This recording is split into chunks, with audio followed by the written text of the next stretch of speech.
Welcome, brave souls, to the chilling depths of horror in detail. Today, we're going to share Wendigo horror stories. First story, treating Wendigo psychosis.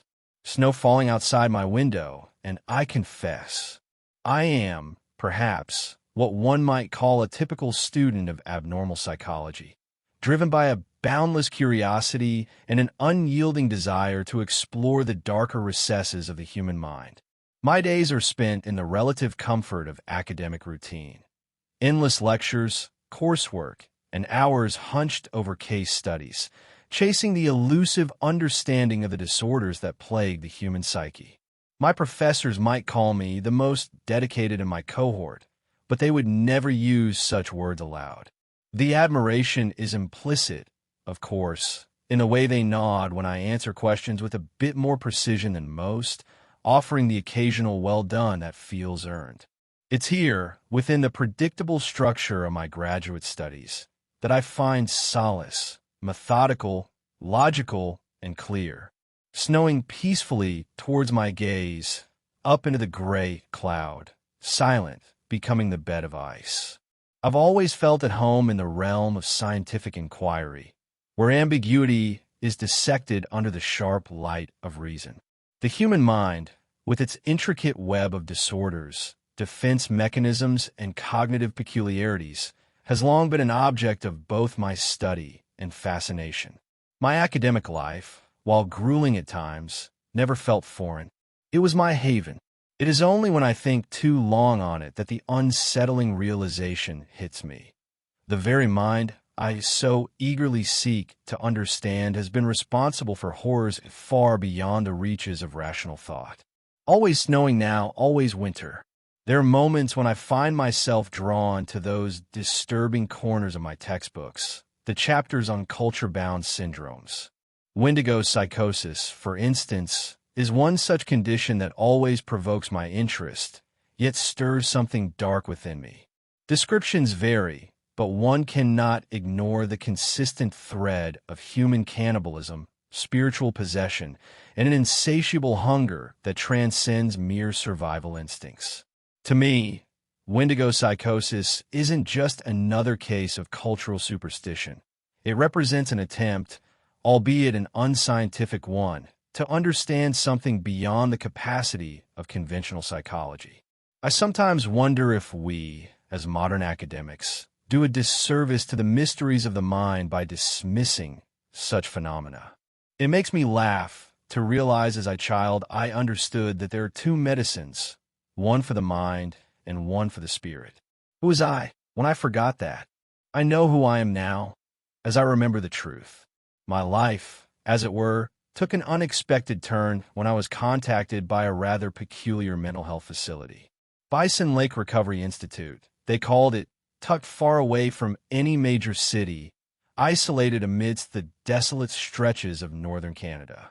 The institution was shrouded in mystery, spoken of in hushed tones by my professors, its methods rumored to be, at best, unconventional, and at worst, a mockery of clinical science. Yet, something about it intrigued me, compelling me to pursue a possible internship, albeit reluctantly.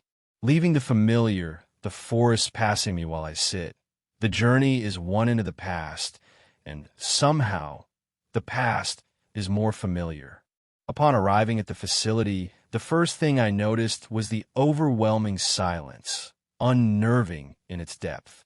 There were no bustling corridors, no frantic footsteps of nurses or orderlies. Instead, the staff seemed as though they had been trained to move through the halls without making a sound, as if afraid to disturb the delicate calm of the patients' minds. The air was thick with the scent of antiseptic and something more, a subtle but unmistakable fear, though not one easily named.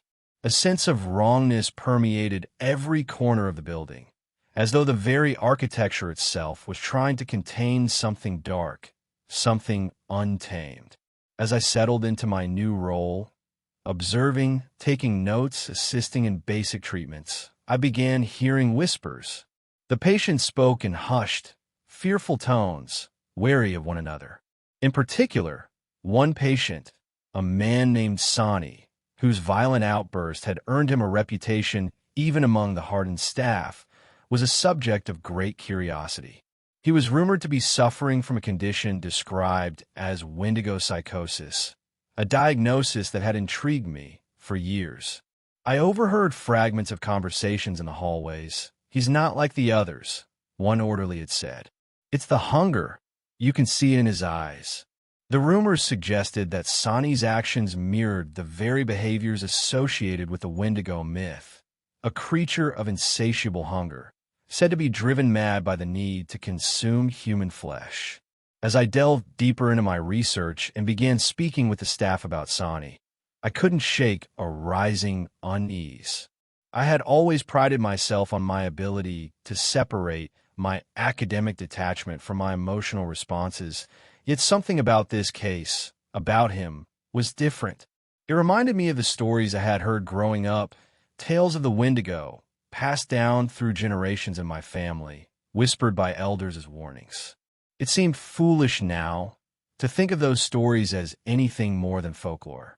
But the feeling, the palpable fear in the eyes of the staff when they spoke of Sani, had an uncanny way of reopening old wounds, wounds from my childhood, when I had witnessed the inexplicable behavior of a distant relative. My uncle, a man of stoic character and strength, had shown strange behavior after a long, bitter winter. He became reclusive, his appetite insatiable, devouring anything in sight, even the bitterest scraps. I remember the way he looked at me once, his eyes darkened by something I couldn't name, as though he saw me not as his niece, but as food. There had been no rational explanation for his actions. He was eventually found near the woods, emaciated and delirious, muttering incoherently about a creature lurking just beyond the reach of the trees. He died soon after. I was just a child, and though I had always assumed it was simply madness brought on by isolation, I couldn't help but recall that unsettling look in his eyes. Could it have been Wendigo psychosis? In terror, I climbed out that open window and took off, running across the snow with nothing on my feet. As I now found myself ensnared in the same web of fear surrounding Sani, I could no longer ignore the nagging question. Was it possible that this condition, this Wendigo psychosis, was more than just a cultural anomaly? What if it was something deeper, something that defied rational explanation, something that no amount of clinical research could cure? The more I learned about Sani and his case, the more I found myself caught between two forces: the relentless pull of academic curiosity and a fear buried deep within me that this would be the case that tested the very limits of what I believed about the human mind. The Wendigo is not a creature easily contained by the pages of a textbook or confined to the neat, sterile diagrams of my lectures. No, it is far older, a part of the fabric of the land and the cultures of the indigenous peoples of North America, especially among the Algonquian-speaking tribes. I first encountered the Wendigo in my studies of culture-bound syndromes. The myths tell of a tall, gaunt figure, so emaciated that its skin clings to its bones like the tattered remnants of a forgotten soul. Its hunger, insatiable and all-consuming, leads it to devour not only human flesh, but the very essence of its prey, stealing their spirit and leaving nothing but a hollow shell behind. What fascinates me, and terrifies me, is not merely the creature's grotesque physicality, but the psychological terror it embodies. The Wendigo is said to possess those who succumb to the primal urges of cannibalism during harsh winters, turning them into ravenous beasts incapable of control. The afflicted, in their madness, lose their humanity, driven by an unquenchable thirst for human flesh. They are no longer themselves, transformed into something inhuman, as if the very act of consumption has stripped them of their soul.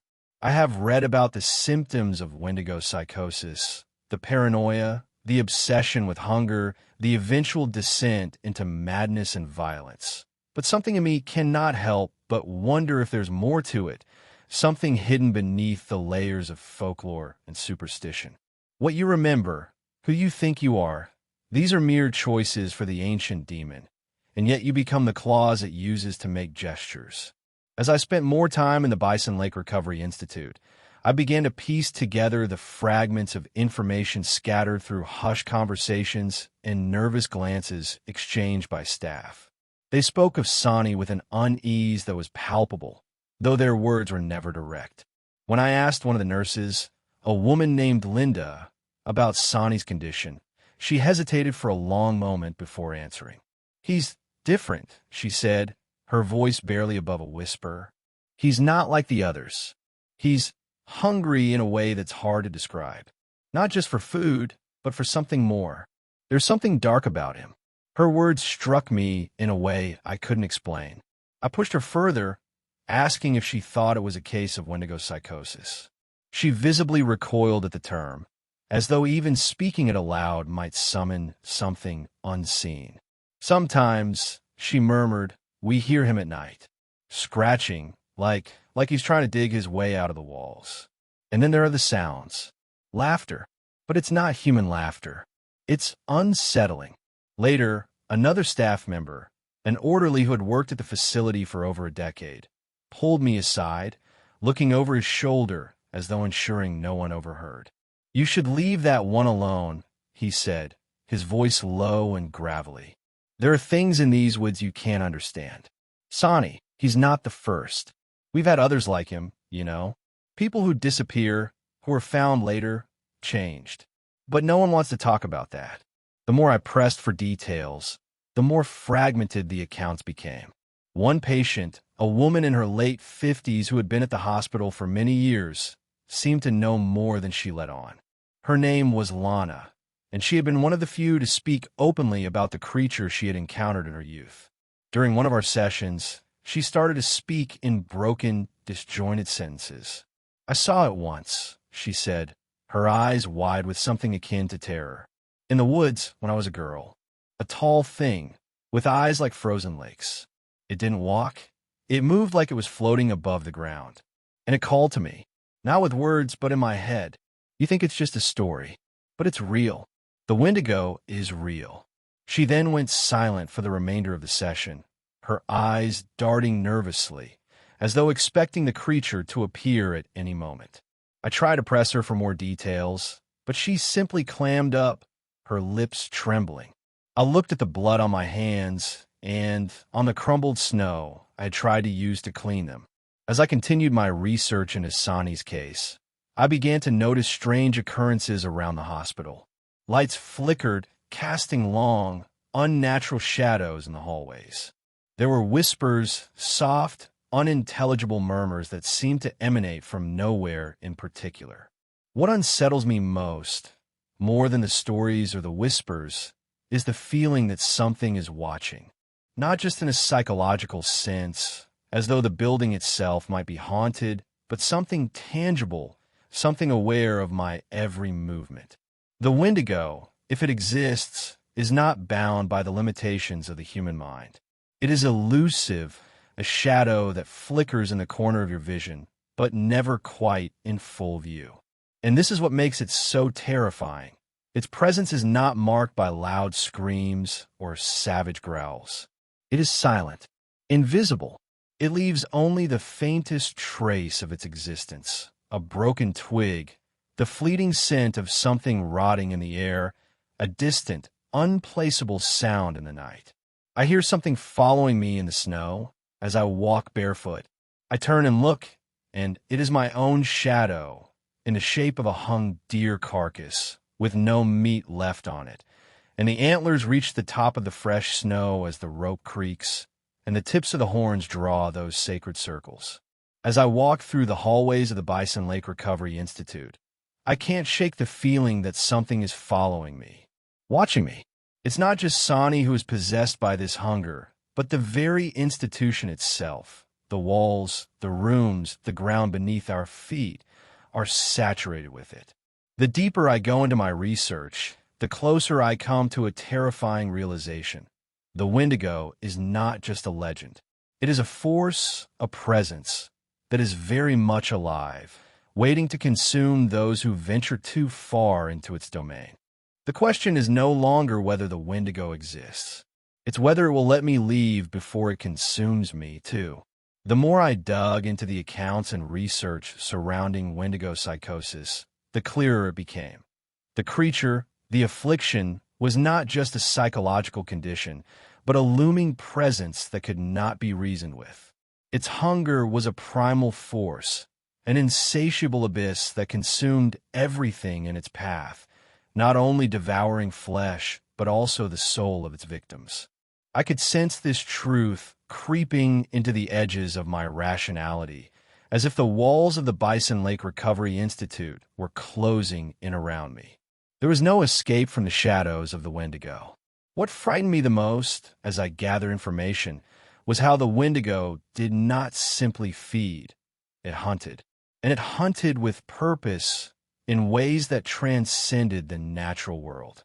I thought back to the readings I'd conducted, specifically John R. Columbo's Canadian Folklore, where he references countless historical accounts of the Wendigo's predatory behavior. The Wendigo's influence is always present where hunger is born of desperation. He wrote, a line that chilled me when I considered its relevance to what was happening here. The Wendigo is not drawn to mere hunger. It is summoned by the depths of isolation, the darkness that overtakes those left without help, without humanity. The smell of sage draws my spirit up and lets it slowly settle into a peaceful way of sitting. The smoke drifts in circles, and in a circle the pipe is passed, using tobacco in a sacred way. As I spoke with more patience, one pattern became unmistakable. The Wendigo appeared when its victims were isolated, vulnerable, often pushed to the brink of starvation. It was no coincidence that the patients suffering from Wendigo psychosis had been cut off from their communities, exiled to this bleak facility. It thrives on desperation, on a deep, gnawing hunger that nothing else can satisfy. The terror of this discovery was unlike any other fear I had experienced. As I absorbed this knowledge, I began to see the world through a new lens. Every flickering light, every shadow cast by the trees outside, seemed to take on an otherworldly quality. The walls of the hospital were no longer mere bricks and mortar. They felt like barriers, thinly veiling something much darker, something far more ancient than I had ever anticipated. I had walked into this place thinking I was investigating a mental condition, something measurable, scientific. But the more I uncovered, the more I realized I was dealing with something that didn't adhere to any logic or understanding I had. Lana, the elderly patient, was the first to break the veil of silence surrounding the Wendigo's presence. I had asked her to describe any patterns she'd noticed in the creature's behavior, and she responded with quiet urgency. It's drawn to weakness, child. Fear makes it stronger, she said. Her voice was trembling, her hands twisted tightly in her lap. You think it's just hunger, but it's more than that. It's hunting. It knows when you're close to breaking. It knows when you're alone. I wasn't sure if she meant Sonny or the Wendigo, or perhaps both. But I could see the fear in her eyes, fear not just of the creature, but of the fact that it was stalking all of us. We were all connected to it now. It could be anyone, anywhere. Then there was the orderly's stories. One of them, a younger man named Ryan, confessed during a late-night shift that he'd heard strange noises near the woods behind the hospital. He said that on one occasion, he had gone out to investigate, only to see the silhouette of something tall, too tall for any human figure, drifting just beyond the tree line. He thought it was one of the patients, or a prank, until the figure turned its head towards him. And the eyes, they were hollow. Black holes, empty voids, like the creature had no soul left at all. It wasn't human, and it was aware of him. I swear, something's out there, Ryan said, his voice raw but firm. You don't get it. We're being watched, and we're not alone. I looked down at his body, his red ribs darkened by the bitter cold that howled with biting ferocity. I looked up and thought I saw the yellow eyes of wolves all around, but I realized I was only seeing my own reflection in the darkness. I couldn't stop myself from continuing to investigate, even as the terror grew stronger.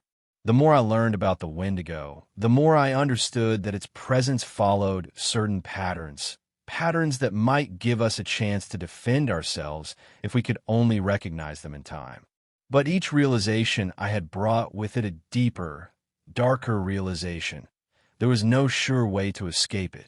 In her notes, Dr. Gavigan, in Hunger, Horses, and Government Men, discusses the connection between the Wendigo and starvation, particularly in the northern regions of Canada, where food is scarce and winters are brutal. The Wendigo is tied to deprivation, not just of food, but of hope. It feeds on the isolation of its victims, drawing them into its grasp when they are at their weakest, when they can no longer trust their own minds. I saw that same fear reflected in the behavior of patients here. Those who had been isolated the longest, those who had no contact with family or the outside world, were the ones who spoke of strange noises at night, of seeing shadowy figures outside their windows. Their symptoms mirrored the descriptions in the folklore: paranoia, a growing obsession with hunger, and a loss of self-control. But it wasn't just the patients. Staff members who worked too closely with these cases also began to show signs of something off.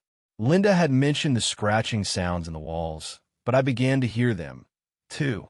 At night, they were faint but persistent, as though something was trying to claw its way into the building. As the days passed, I started to see signs that the Wendigo was closing in on me, too. I found myself thinking about hunger constantly, not just for food, but for something else. A gnawing feeling at the back of my mind that grew worse as I spent more time researching. The Wendigo does not just feed on the body, but on the mind. The more I focused on it, the more it seemed to invade my thoughts, creeping in like a dark fog. The line between scientific curiosity and fear began to blur, until I wasn't sure if I was researching Wendigo psychosis or slowly becoming consumed by it myself. At night, I heard the laughter too. It was low, echoing through the halls. I told myself it was only the wind. It had to be, but deep down I knew better. The Wendigo was here, and it was coming for all of us. Sometimes the laughter was my own. Sometimes I asked who I was at that facility. I couldn't stop myself. The more I read, the more I had to know. The Wendigo had become a fixation, an all-consuming obsession that blurred the lines between academic pursuit and an existential dread I could no longer escape. I had always prided myself on rationality, on my ability to dissect human behavior through the lens of abnormal psychology. But this was something beyond even my most vivid nightmares. It was as though I were standing on the precipice of something ancient and malevolent, a force so primal that it defied reason. I started reading everything I could find on Wendigo psychosis, its historical records, and folklore. Wendigo psychosis, as defined by researchers such as Shelley Gavigan, was a mental illness linked to intense, overwhelming feelings of hunger that led its victims to engage in cannibalism. But it was more than just an eating disorder. It was a transformation, an evolution of the human mind into something monstrous. Those afflicted would experience delusions of starvation and consume human flesh, believing it was the only means to stave off death. But the horror didn't end there. The psychosis was known to twist the individual's mind, filling them with a maddening desire to become the Wendigo itself. I began to draw connections between the ancient legends and modern psychological theories, each piece of information fueling my determination to understand this terrifying condition. As I referenced John R. Columbo's Canadian folklore again, I found myself haunted by one line in particular. The Wendigo does not simply consume the body. It feeds on the soul, dragging its victims into a shadowed world where their very existence is questioned. I wondered if this was what was happening here. If the patients in this hospital weren't just physically ill, but psychically consumed by the Wendigo's presence. Was there a deeper connection between the affliction and the legends that have been passed down through generations? Could the psychosis be a modern manifestation of something much older? I felt as though I were unraveling a mystery that had no clear answer, only more questions. But I couldn't stop. I had to know. There is only one way to understand this madness fully, to explore the truth behind the terrifying tales of the Wendigo. I had to speak to the cannibal patient. Sani, the patient who had been described in hushed tones by staff and other patients alike. The one who had murdered and eaten his family in a fit of insanity. The one who had reportedly been found covered in blood, muttering to himself about the hunger that gnawed at him from the inside. His case had been the catalyst for my research, his existence the focal point of my academic pursuit. And now, he was my only opportunity to uncover the truth. I began preparing myself. Dr. and Gavigan's hunger, horses, and government men had made it clear that these types of individuals were not to be underestimated. The transformation into the Wendigo wasn't just psychological, it was physical. It altered the very essence of a person. The human mind, starved and tortured, would shatter under the weight of its own primal urges, distorting reality. If I were to sit across from someone like that, I would have to steel myself against more than just his words. The hospital staff cautioned me against the interview. I had overheard whispers among the orderlies about Sani's behavior, how he had become more violent recently, even aggressive at times. But I was too far gone. I couldn't back away now. I had to learn to understand, even if it meant putting myself at risk. The night before the interview, the paranoia settled in. I couldn't sleep. Every shadow in my room seemed to move, every creak of the building sending my heart into overdrive. I kept seeing things at the corner of my vision, shapes that seemed to vanish the moment I turned to face them. I blamed it on the stress. But deep down, I knew better. I thought back to the words of the orderlies. Linda had told me, the longer you stay here, the harder it is to tell what's real anymore. The isolation gets to you. It was as though she had seen through me, pinpointing the very fear I had been trying to ignore. I had spent days researching, hours poring over pages of psychological case studies and folklore, but I hadn't realized how much the isolation was eating away at me. It was only now, in the dead of night, that I understood. The Wendigo didn't need to physically hunt you. It could drive you into madness long before it sank its teeth into your flesh. I thought back to Dr. Richard T. Jabbar's mental disorders in specific cultures, where he had discussed the cultural influence of isolation and starvation on the human psyche. There was a theory he'd referenced that had stuck with me. Psychological stressors, when coupled with environmental deprivation, can lead to conditions where the individual loses their grip on reality. What follows is a breakdown of the boundary between the self and the other, a complete surrender to the mind's most primal fears. The more I read, the more I wondered if the Wendigo wasn't just a cultural manifestation of this. Could it be that the isolation in this facility was warping my mind, twisting my perception of what was happening around me? Was the hunger I felt for knowledge starting to take on a new, darker meaning?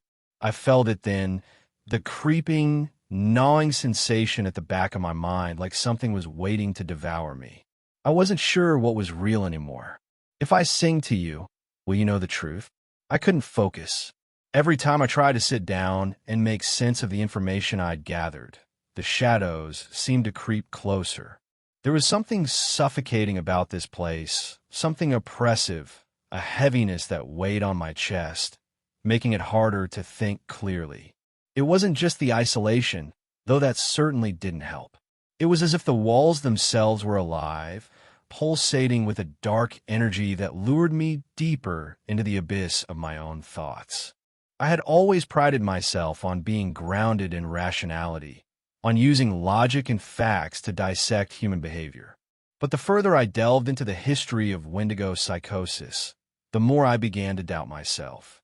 Was this condition real, or was it simply a construct of folklore, a way to explain the unexplainable? I pored over memory of nature in Aboriginal, Canadian, and American contexts, looking for any clue that might bring me closer to understanding the root of Wendigo psychosis. There were references to indigenous exorcisms and healing practices that I found troubling. The book spoke of rituals deeply rooted in tradition, where shamanic figures would attempt to exorcise the Wendigo spirit from those afflicted. I had read about the medicine men who would perform these rites, chanting and using sacred objects, but something about these accounts unsettled me. The power of the rituals seemed undeniable, yet they were described with such fervor that it was impossible not to question if the accounts were exaggerated. Mystical tales woven by centuries of cultural lore. It is here I shall begin my confession, and for that I must sing. In the middle of my research, I had another unsettling experience. I woke in the dead of night to a sound that almost seemed like it was calling to me. It was a voice, but not one I recognized. At first, I thought it was just a dream, but the voice persisted, faint but clear. Come, see me, find out. I jumped out of bed, my heart racing. The voice had come from the shadows, and I knew it had come from somewhere deep within this facility. The madness of the place seemed to twist my perception, bending reality until I could no longer tell if I was hearing voices or if my mind was breaking. What was happening to me? Was I becoming like them? Like Sani? The sacred act of confession, the sacred act of eating the Eucharist, the body of the human, a portal to the world beyond, outside the silent winter, where the key is to enter, to devour, and be free from the weight of powerlessness and death. The fear that had been growing inside of me began to bloom into full paranoia. The night had become suffocating, and the isolation felt like a physical presence that pressed against me from all sides. I couldn't escape it, couldn't outrun the darkness that had begun to creep into my thoughts. Every part of me, every cell, every instinct screamed that I should leave, but something kept me rooted to this place. The truth was just within reach. I began reading the psychological papers again. This time, I turned to Dr. Richard T.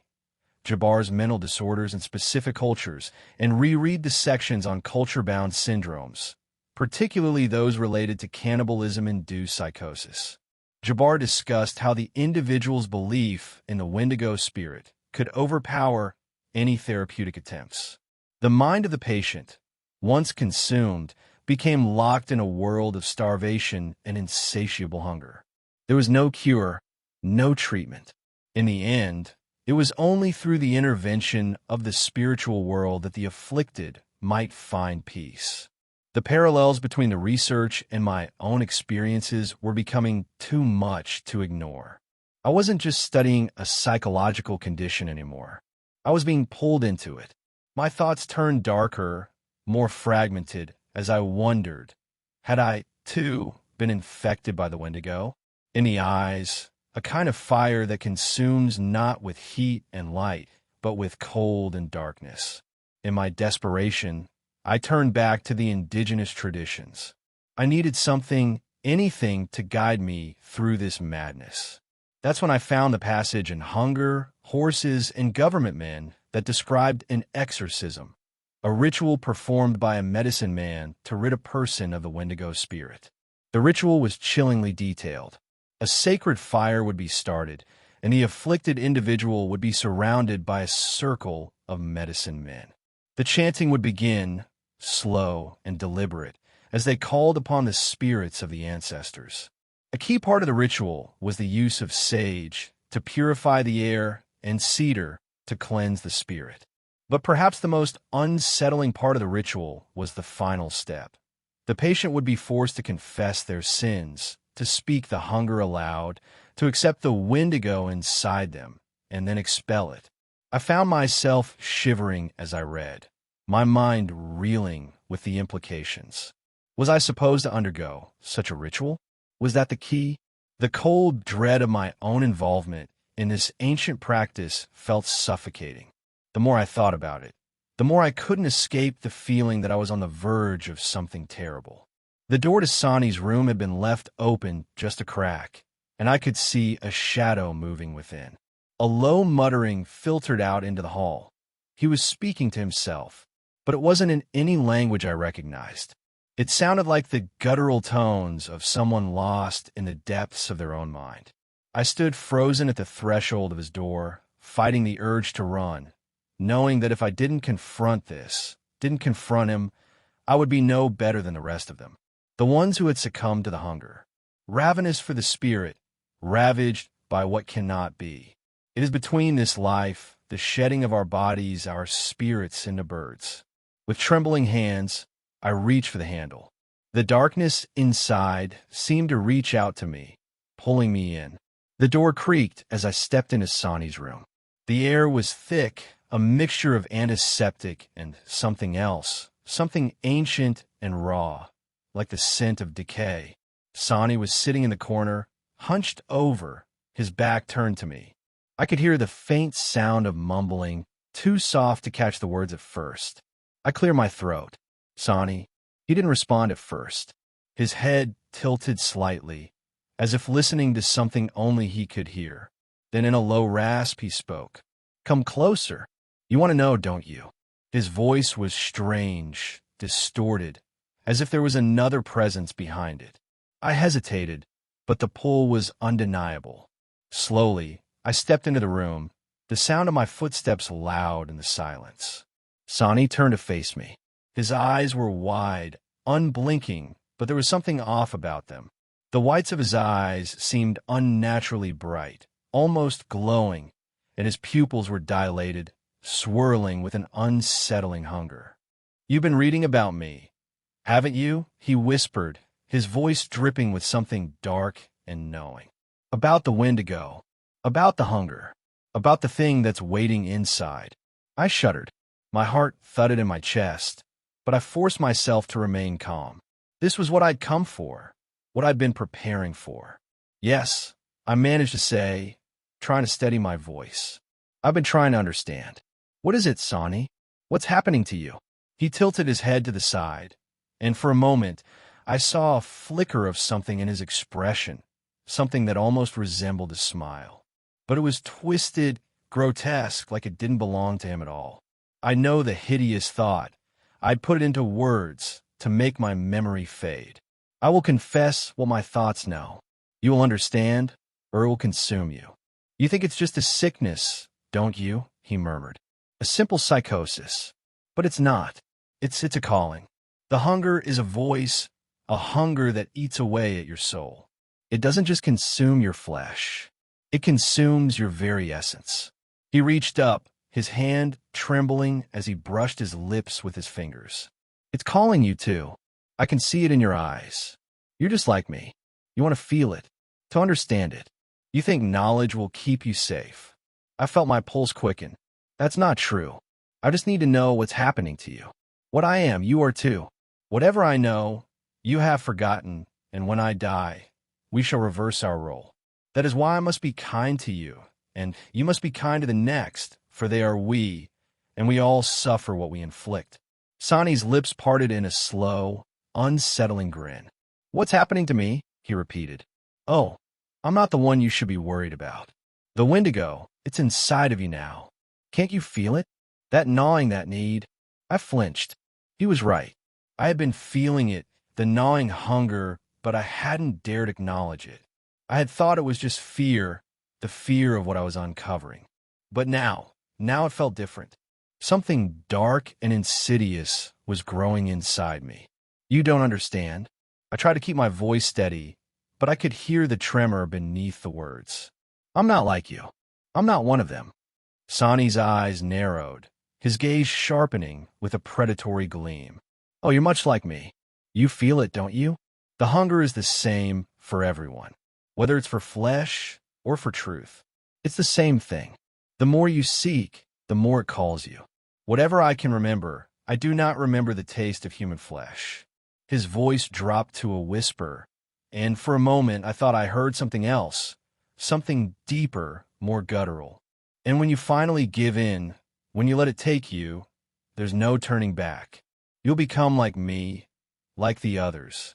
You'll hunger for the flesh, for the life, for the power. A sudden wave of dizziness washed over me.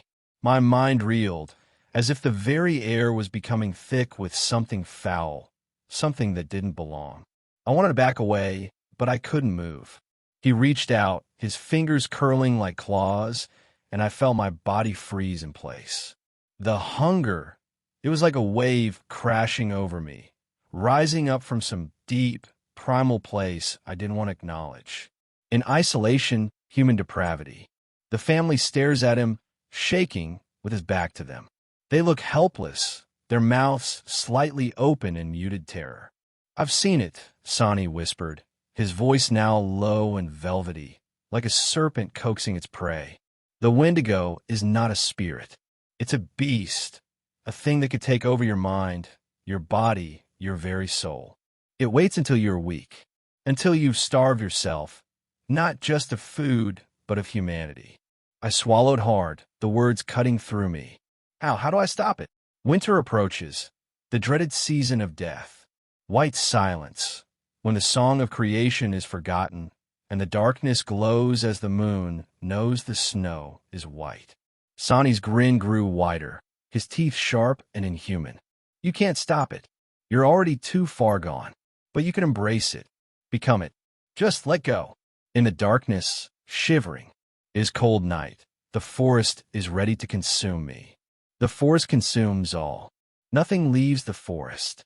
I felt my pulse pounding in my ears, the dizziness threatening to pull me under.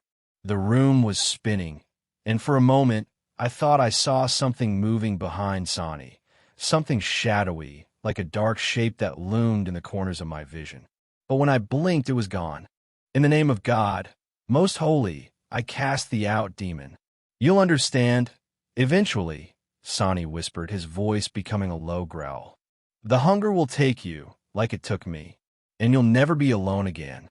I am Living Woman, and I've never seen snow where I live. My people are as old as yours, and I am the sister of your shaman. I know it is my responsibility to bring my strong medicine." I couldn't breathe. My mind was a whirlwind of panic and despair, but some twisted instinct, drove me to act. I stepped back, my feet moving on their own as I scrambled for the door. As a child, I placed my bare feet in the snow, and I laughed. I heard Sonny's voice calling after me, a mocking, guttural laugh that echoed in the room, sinking deep into my bones. "Run, run, but you can't escape the hunger. It's already inside of you." My name was like a howl in the night, and I could not escape the call.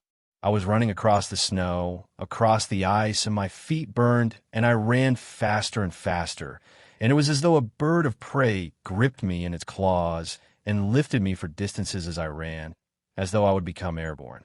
I left the room, the door slamming shut behind me. My body was trembling, every part of me alive with an electric fear that felt like it was crawling under my skin. The ancient demon takes a piece of you and replaces it with a piece of itself. It does this again and again until you are not you anymore. I must ask for help. I must ask the man I know who sings like wind. He will help me if I tell him I will confess in the darkness, under open skies, while the sacred fire burns. I stumbled down the hallway, barely able to focus on anything other than the sound of my own breath, shallow and frantic. The fear gnawed at me, but it was more than fear. It was hunger. I felt it deep inside, something dark and primal stirring, wanting to break free. I'll beg for help from the neighbor, a shaman, whose sister has arrived from a distant land. 2 exorcists, sings like wind, and Living Woman. They say I can be cured before a sacred fire with a confession. I couldn't escape the memory of Sonny's eyes, those glowing, predatory eyes. The words he had spoke rang in my mind, like a curse that wouldn't let go.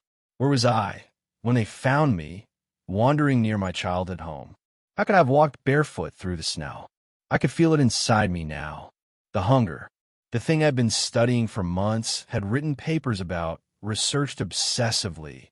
It had consumed me, and there was no turning back. Sings Like Wind and Living Woman stopped dancing and placed both pieces of the broken cedar staff across each other in front of me. The darkness had taken hold, and I wasn't sure if I could fight it anymore. I stared into the flames, knowing this fire from early childhood. I confessed in song all that I had done. For me, my spirit lifted, and I became whole again. Second story. It wasn't a deer. I've been hunting all my life, and I have yet to see anything else like what I saw. To this day, I still don't have a definite answer for it. Maybe some of y'all will know. I was 19 at the time. I had just gotten off of work, so I figured I might as well go hunting. I got my rifle and hopped in my truck, and away I went. I got there about 3.5 hours before dark, plenty of time to get to my stand. I crossed the creek and started up the hill, and I saw something move fairly fast through the trees. I figured it must have just been a deer. Already spooked one, not good. Got to my stand and climbed up it, text my dad to tell him I got there safe. I loaded my rifle and got comfortable and waited. About an hour later, a herd of does I had seen on my cameras showed up. They milled around for about 30 minutes before they left to go eat some acorns behind me. I saw a 4-point about 10 minutes later, not what I was after. About 30 minutes later, I hear something making racket about 200 yards in front of me in a tree line across a field. I had an iron-sighted gun, so I wasn't willing to shoot the 200 yards. The gun I had was a .444 Marlin lever action. I'd hunted with it since I was 12 and had taken countless deer with it. It's a bit overkill for deer, but I like the stopping power. Eventually a deer walked out. Looked like a pretty good buck. As he got closer, about 150 yards, I noticed something was off with him. Maybe it was that CWD disease or whatever called, I thought. It started making these unholy sounds and started to get up on its hind legs. I'd heard stories from old-timers about things that go thump in the woods, but never believed them. I decided I was probably just tired from work. He stayed in the field, still acting weird, until it was just about time for me to get down and head back to the truck. I started to get down and was about 10 feet off the ground when I heard a blood-curdling scream from the field. It scared the daylights out of me, and I slipped and fell off the ladder. When I got up, I looked back and it was on its hind legs in a dead sprint towards me.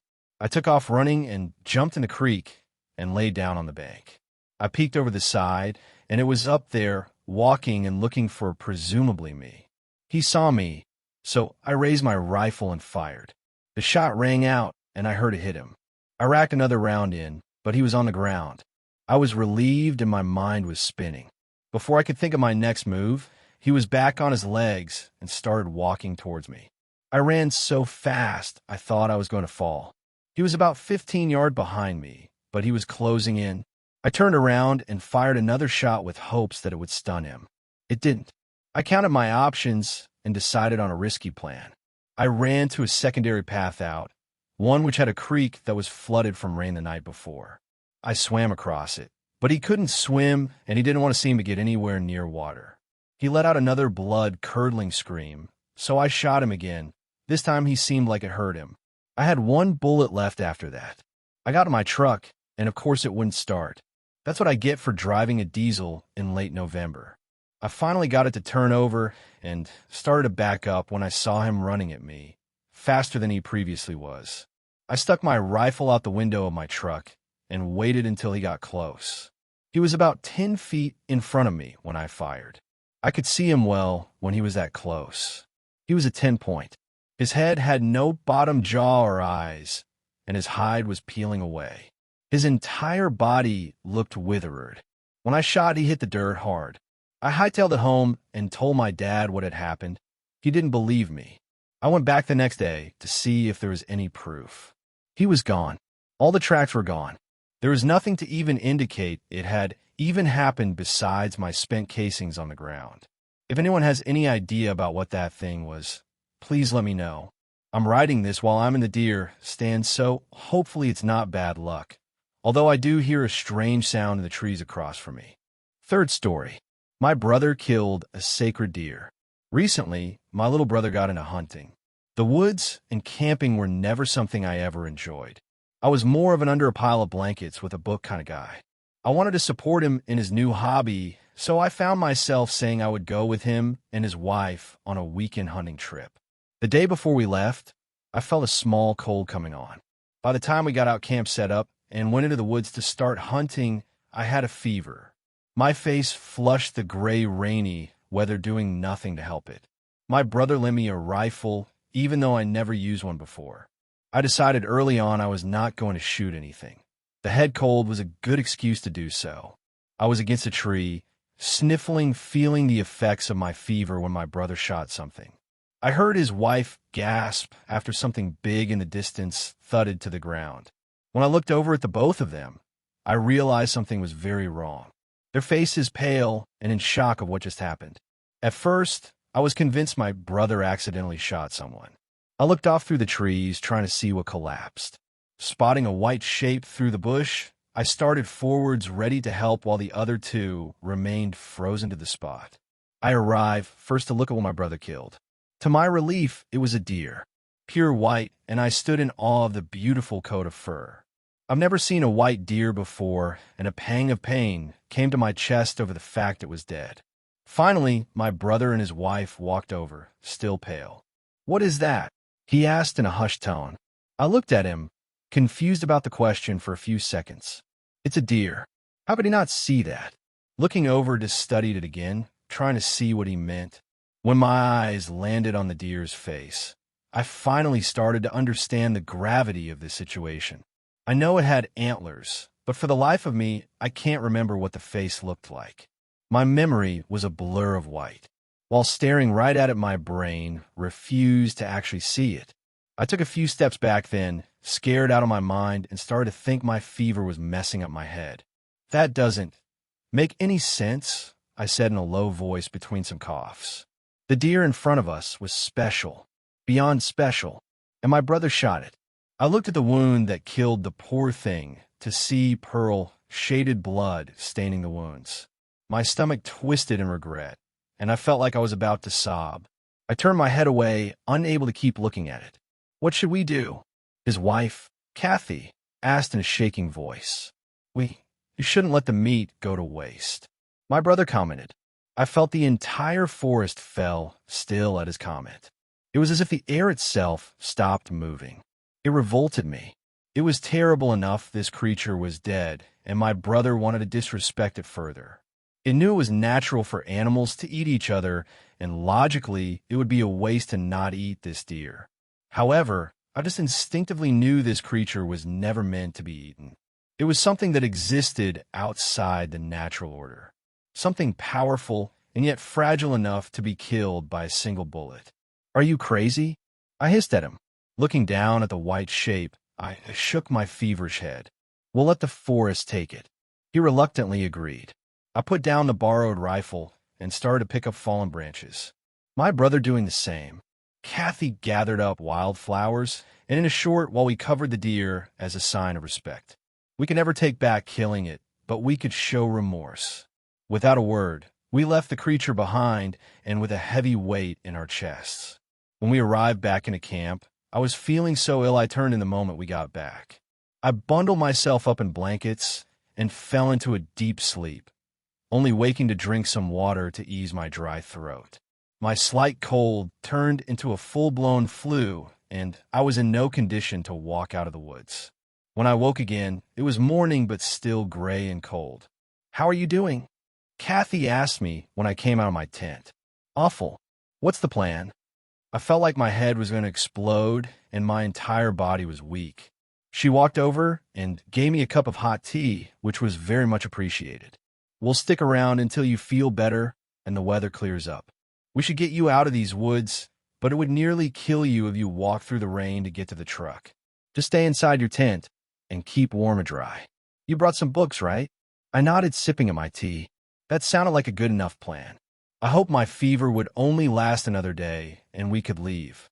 What happened the day before really was freaking me out. The forest around us felt hostile. The wind howled through the trees, and I suppressed a shudder. I took my tea back inside the tent and got wrapped up in blankets once more, but not feeling any warmer. The wind kept howling outside the tent. I prayed my flimsy tent would hold if a storm came rolling in. The rest of the day, I drifted between trying to read and sleeping.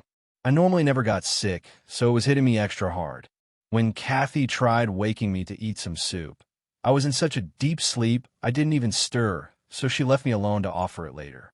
The next day, I was feeling much better and starving for not eating much the past 2 days.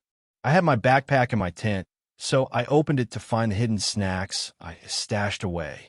I ate an entire box of oatmeal bars before getting outside my tent. When I went outside, the rain cleared up, but everything was still damp outside. Kathy was outside, trying to keep the fire going. "Are you feeling any better?" she asked me, looking and sounding exhausted. "A bit. I think we could leave sometime today if it doesn't start raining again," I offered. She looked between me and her tent, worried. Clearing her throat, she shook her head. "James isn't feeling well. I think he caught your cold. Let's see how he is in a few hours." I felt bad that my brother was sick and now suffering through what I just did. It would delay us leaving, but there was nothing I could do about it. I saw that we were out of firewood, and I needed to get some air. "I'll get us some wood. It'll give me something to do. I'll check on him in a few hours. Make sure he's eating." Kathy gave me a grateful smile. From how bad she looked, I wondered if she'd gotten sick too. I left into the woods, trying my best to find anything that wasn't too damp to burn. I found some sticks hidden under leaves and logs that should be dry enough. I was the type to get lost easy, so I needed to stick around the camp. After I collected an armful of good enough wood, I was about ready to head back when something out of the corner of my eyes made me stop. On a bush was a few drips of shimmering liquid. I walked up to it to get a better look, not understanding what I was looking at. I was drawn away by the sound of retching off towards the camp. Forgetting about the strange liquid, I started back to check up on my brother and Kathy. When I arrived back, the rain started again, making it too wet for us to start the fire back up. Kathy was looking pale and chilled down to the bone. I wished the cold, damp weather would pass so we could finally leave. I started to wonder if I should just take my father's truck and get some help. My fever hadn't gone down entirely, and we parked so far away. I feared I would get too ill if I braved the hike through the woods. "Is everything all right?" I asked. I put the wood away, covering it with plastic, hoping for it to stay dry. Kathy looked at me, a worried expression on her face. Before she could answer, my brother came out of his tent. It should have been impossible, but he looked paler than Kathy, his skin nearly void of any color. I decided then I would try to get some help. We needed to get the hell out of those woods. "James, give me your keys, please," I said, holding out my hand for him to give me his truck keys from his pocket. He looked over at me, as if I was speaking a different language. Shaking his head, he took a sip of water from a flask Kathy handed to him. She looked scared stiff. James felt different. It was the way he was moving and not really looking at us. "No, just give me another few hours to sleep. Then we'll all go." I never should have given in. I slowly brought my hand back, trying to think of an argument. Truthfully, I was frightened to go into the woods alone. Just a few more hours. Then we wouldn't even pack up our gear. We would just leave. James took Kathy's hand, and they went back into their tent. Not being able to think of anything else to do, I went back into mine to get dry and warm. I was going to finish the last 100 pages of a book to give my brother time to sleep. I drifted off while I was reading. One moment, I had a book in my hand, and the other, I was waking up in a pitch darkness. I sat up, confused at what time it was. Slowly, my eyes adjusted, and I could see a hint of light coming through the tent. Slipping back into the cold, damp outside world, I looked over to see a very weak fire burning. My brother stood just within the light. I opened my mouth to call out to him, but something felt wrong. I couldn't place it. The air was tense, and my muscles started to lock up. Hearing me coming from my tent, my brother turned to look over at me. He still looked pale as death. His face was the same, but I just knew in that moment I was no longer looking at my brother. He took a step towards me, an unknown purpose in his stride. I ran. Without any plan, I ran off into the woods, trying to get away from whatever he'd become. I was only running for a few minutes when I saw the light of a fire between the trees. It was faint, but I ran towards it praying someone would help.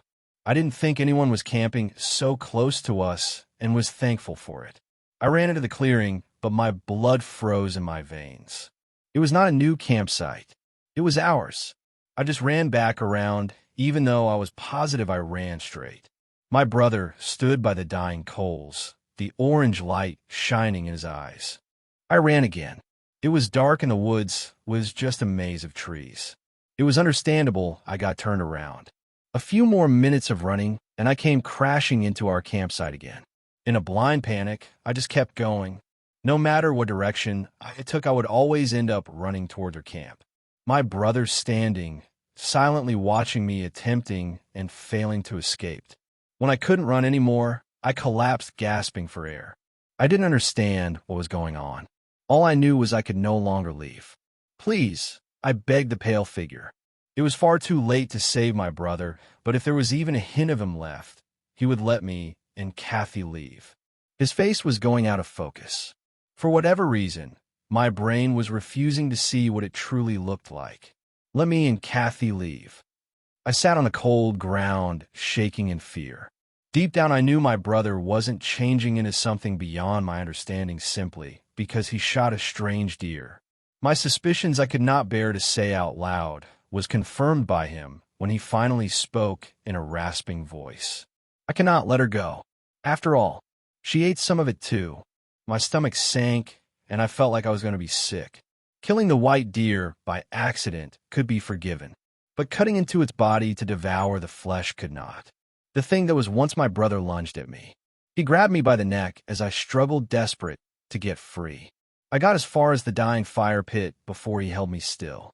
His strength was far beyond my own. I kicked and screamed, trying to pry him away from me. I couldn't see his face clearly, but I saw his mouth. Oh God, whatever he became was something no human should ever see.